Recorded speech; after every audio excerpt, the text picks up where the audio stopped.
Howdy do, my name's Amethyst, and today officially marks 100 years since the Walt Disney Company was founded, and to celebrate the occasion, I've decided to talk about each iteration of the iconic castle logo that has made the experience of watching a Disney movie even more magical, starting with...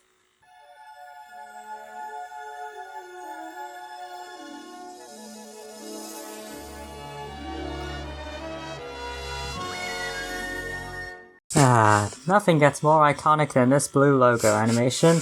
I don't know what it is that makes it so enchanting. It could be the big bright light that forms the entire logo, or it could be the instantly memorable music. Whatever it is, it's nothing but magical. Over the years, it's had its fair share of variants, like Christmas versions, the background changing when the font appears, characters from the movie appearing in the logo, and the castle getting a fresh coat of paint. But there are some variants that stand out so much they're worthy of their own group.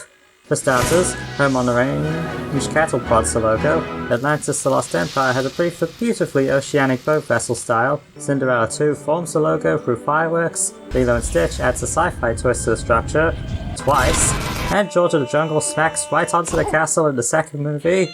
But the most unique variation is one that stands completely on its own, to the point where it's forever associated with the golden age of one of the greatest animation studios of all time. In my eyes, the Pixar variant deserves to stand on its own feet, because it's equally grandiose structure and equally noble music by Randy Newman that makes the whole thing feel triumphant. Anyway, now it's time to move on to my least favourite version of the logo.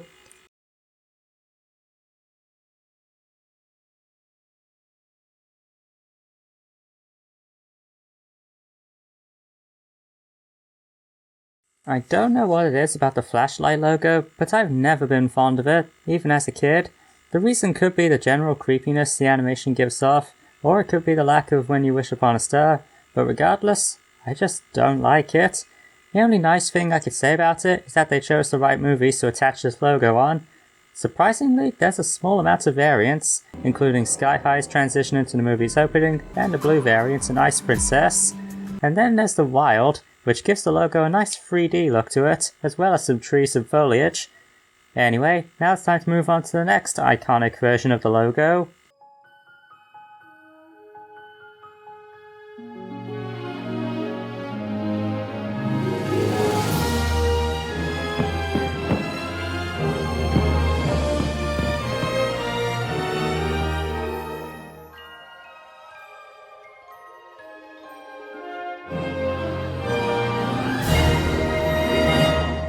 From its wonderful music composition to its breathtaking animation that's bursting with details, there's no denying that this logo is a cipher rise that perfectly captures the feel-good emotions of witnessing a night show at Disneyland.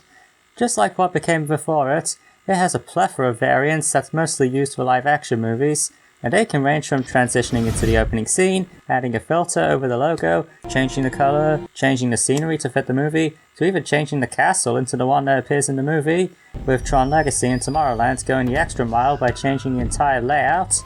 However, there's a type of variant I hate, and that is the darker filter that makes it near impossible to see all the details, and it's especially frustrating when the castle redecorates. But there are a few that deserve their own special mention, like Chip 'n Dale Rescue Rangers changing the castle into a hodgepodge of castles from different movies. The remakes of The Jungle Book and The Lion King offer a beautifully hand-drawn rendition with its own awesome details, and Incredibles 2 had a slick red neon style that fits right in with the beloved superhero franchise. That's about all I can say here. Now it's time to shout out some exclusive variants that fare outside the norm, including Inspector Gadget offering a nice mechanical spin to the castle, the Lizzie McGuire movie's unusual police siren flair, Chicken Little's charming rendition of the castle that gives off a wooden toy feel, Oz the Great and Powerful's retro show prop feel, and Saving Mr. Banks' wonderfully old-fashioned return of the 1985 castle and Walt Disney's handwriting in a 60s movie opening throwback. Anyway, now it's time to wrap things up with our new logo.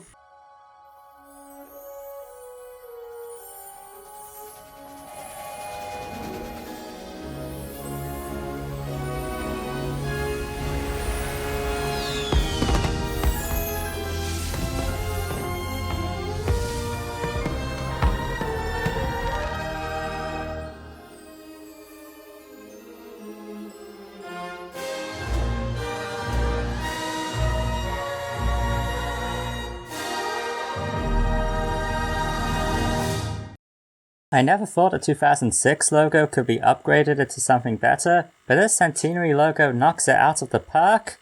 The music is even more grandiose, the animation is gorgeous, the daytime lighting makes the details even more stunning, and the fonts being written down by magic instead of fading in is a massive improvement. In all honesty, I hope this logo outlives the Centenary and becomes a permanent addition to future releases from now on, because it deserves a much longer lifespan. And that's all I have to say about the Disney movie logos. Which one is your favourite? Let me know in the comments below, and thanks for watching!